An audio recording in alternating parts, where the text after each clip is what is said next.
Hello everyone and welcome back to the channel. Today we'll be continuing into part 8 of What If Goku Was Born as a Super Saiyan. If you haven't seen part 7, there is a title card where you can go check it out and see what happened in the last part, but today we'll be going into the Time of Peace arc. There would be a good few years until another threat would appear, but what would everyone be doing? How would the Saiyans move on after the loss of Bardock? What about our Earthling and Namekian friends? For those who are interested, I own a Discord server for anyone who wants to join and talk more about Dragon Ball with me and other viewers. Maybe give some of your own ideas of what ifs and maybe in the future I could do them. Check in the link in the description down below. And today's question of the video would be from Chaos Catriano 7170. I'm sorry if I butchered it, I apologize. But his question is, KO, what's your favorite Super Saiyan transformation? And I'm gonna be honest with you, mine is very specific. It has to be Super Saiyan before they made the hairstyle very detailed. Like it may have been just the art style, but like when Super Saiyan was just like, you know, when Goku first became a Super Saiyan, Vegeta was a Super Saiyan in the early Android stock, when it was like just that plain simple style. I really enjoyed that over a more complex Super Saiyan hairstyle. Other than that, but yeah, that would be my favorite Super Saiyan transformation. Thank you again for the comment. If your question wasn't answered, don't worry, you can just comment it down on this video and maybe you'll be lucky enough for me to answer it next video. And remember, I will not be choosing people who already won one, so just letting y'all know, like, just so y'all definitely will have a chance to have your comment answered in the next one. But thank you again, and without further ado, let's dive into part 8 of What If Goku Was Born as a Super Saiyan. Everyone is still mourning over the huge loss of King Bardock. His family was the most devastated, but with his passing, it left a huge hole that needed to be filled, and that was who would be the next king. There would be a funeral for Bardock where everyone would attend, even the humans, Nail, Monito, and Granola, to pay their respect to the fallen hero. After a while, the human would use the Dragon Balls to revert all the damage that Cooler did to all the planets, and this will allow them to go back home. But they told Kakarot that if they ever need him for anything, they will let them know, and that if he needs anything, they know where to find him. Nail too would go with them to return back to his home, and invited Monito, but he politely declined as he thought it would be best for him to stay here.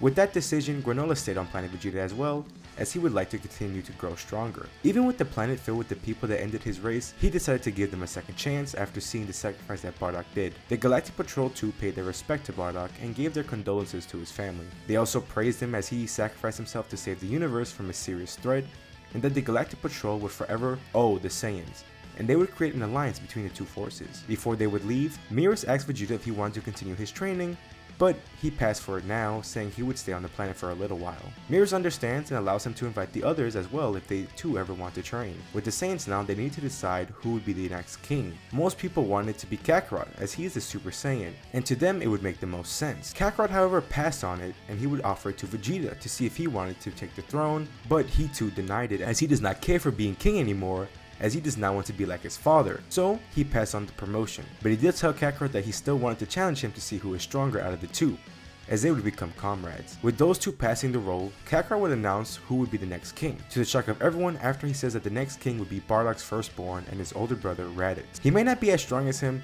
or have the Super Saiyan transformation, but the most important thing he has from Bardock is his wisdom and intelligence, saying that it would be best for him to be the next king, as he has no doubt that Raditz will lead them to greatness for the Saiyan race. Everyone would cheer for the new king, King Raditz. Now after everything, there would actually be peace for a good few years until where the Majin Buu saga takes place, originally. So we would have around 10 years to go through, as currently the year would be the same from when Goku came back from Yardrat. But with this year's passing, this what was happening with everyone, starting with Earth. After returning to their planet to its normal state and experiencing the major battle they have dealt with, they realized that they still had a lot to work to grow on to grow stronger. They do have a lot of setbacks compared to their alien friends. Together, Krillin and Yamcha would train a lot, but would easily tell that their progress would not be able to catch up to the others. They wanted to figure out a way to grow a lot stronger, and then Krillin came up with an idea to Bulma to convert them into something like androids, so that their stamina would never run out. Bulma flat out said no to Yamcha as she is not turning her husband into a robot. However, for Krillin, she would allow. She would use some of the notes from the Red Ribbon Army to end up converting Krillin into an android, and once he did, they began training once again. And with Krillin's never-ending energy, he was able to reach new heights a lot quicker, and with him growing a lot stronger, Yamcha would have a stronger training partner as well. Bass, their new guardian, will actually upgrade the time chamber, allowing them to go however many times they would like, and they would definitely use it a lot, with Yamcha occasionally using the Dragon Balls to avert his age so that he doesn't grow old so quickly. They would also have the gravity room when they would go into the time chamber. Krillin would grow quickly in strength and in using higher levels of Kaioken, thanks to his new enhancements to his bodies. With having a strong partner, Yamcha would grow a lot, just at a slower rate since he is still human. Eventually, Yamcha and Bulma would have a son, which would be Trunks, who is fully human. But when he becomes around the age of 7, he would join his father and Krillin in some training, and he would be a prodigy with how his strength is, but they would refuse to teach him the Kaioken as they thought it would hurt his body, but to their shock, he's actually able to use the first level Kaioken pretty well without hurting himself. Now in this timeline of events, I don't think that I would do a future timeline as I don't see it necessary or possible. Many theories believe that Goku either got the heart virus from Yardrat or how he lived as a child.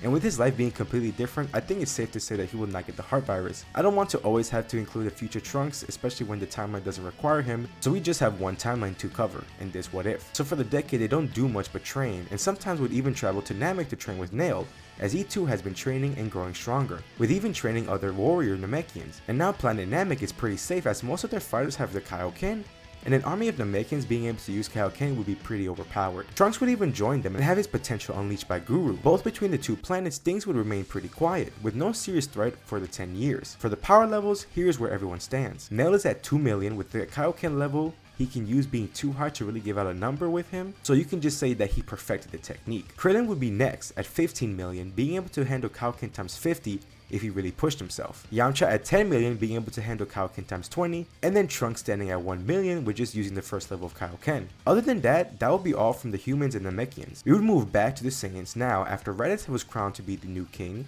Everyone would continue with the Saiyans, going from planet to planet to offer protection and aid to those in need. The main group would continue on training and Vegeta would actually teach the Ikari form to Broly and Turles, with Raditz mainly training with his brother to try to obtain the Super Saiyan transformation. Tarbos decided to set out on a lot of training, but would join occasionally. He would actually form a pretty good bond with Granola, as they really liked the peace and connected with the fact that they only really fight if they need to. Tarbos was a good training partner to Granola, since the gap between him and the other Saiyans was huge, and Granola needed a training partner that was closer to his range of power. With their own gravity room thanks to Bulma, the Saiyans and Granola were able to grow a lot. Now with Kakarot being the only Super Saiyan, he really wanted his brother to tap into the form as well, but what was also on his mind was the fact that there is another level above Super Saiyan that his father told him about before he passed. So he would push himself every time he trained to try to tap into that level of power, but he could never achieve something higher than Super Saiyan, so he felt lost. One day during training, Vegeta noticed that Broly was losing control and eventually he went Berserk in the Ikari form, as he was attacking everyone, and something that he also was able to notice was Broly's growth in strength. The more he was fighting, and was slowly catching up with him to his power level. They both brawled it out, but after a short time, Broly was dominating in the fight, beating on Vegeta. Kakarot had to jump in his Super Saiyan form as he would start beating on Broly, but even in Super Saiyan form, he sensed that Broly was slowly catching up with him in his own strength, and their fight soon became more even. Everyone tried jumping Broly, but he was able to handle them without any problem. Kakarot would even ask everyone to give him their energy, as then Raditz, Turles, Vegeta, and Tarbos would give Kakarot their energy, as he would charge up to Broly ready to take him down, and for a mere second, he would see a fiery red aura around his fist, but once he connected with Broly, it faded and knocked Broly out. He was shocked at what he saw, and would notify the others about it, but they couldn't really come up with anything. Vegeta did say that Broly had some immense power, as they are lucky to have been able to calm him down for now. He thought it may be best if they take him to Merus and train under him for a while, and tell him about the power that Kakarot felt. So Kakarot, Vegeta, Turles, Broly, and Raditz all left to meet up with Merus and to train under him. When they arrived and met up with him,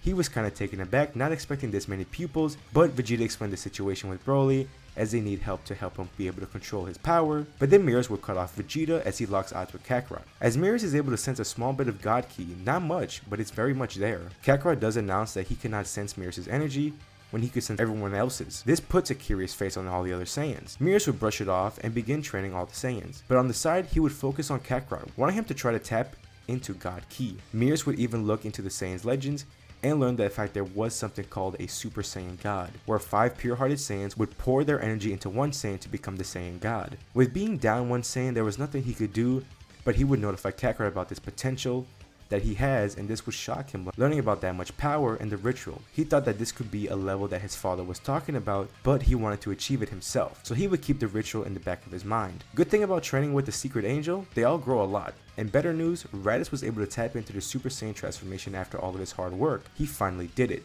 which everyone was proud of him, which Vegeta was a bit salty, but he didn't let that get to him. Plus, he had some idea what he wants to try to do. After a few good months of training, they would return back to Planet Vegeta, and everyone celebrates that their new king is a Super Saiyan. At this point, Vegeta would decide to go back to exploring the universe, but in a better circumstance, as he would say goodbye to everyone, but before he leaves, he would challenge Kakarot to a battle. No doubt Kakarot is a lot stronger than Vegeta, but when Vegeta begins to dodge a lot of his moves, he gets curious about his fighting style. Even with Vegeta only having the Ikari state, he puts up a good fight against a Super Saiyan Kakarot. After that, he would leave and be a nomad once again, to train, to grow stronger, and find his own path to power. Now years would pass on for everyone, and Kakarot and Raditz would find themselves a Saiyan wife, and they each have a kid of their own. Now I'm gonna let y'all decide what to name their kids. They both are boys, and they both have one each. I would like to keep it to the Saiyan theme style of names, so that in the comments down below, y'all decide on the names for their kids, and either the name with the most likes, or I could put all the suggestion names in a wheel and see what we get. But if y'all got a name y'all want to use for their kids, please leave it down in the comments. I would be interested in seeing what y'all come up with. Everyone has grown a lot stronger,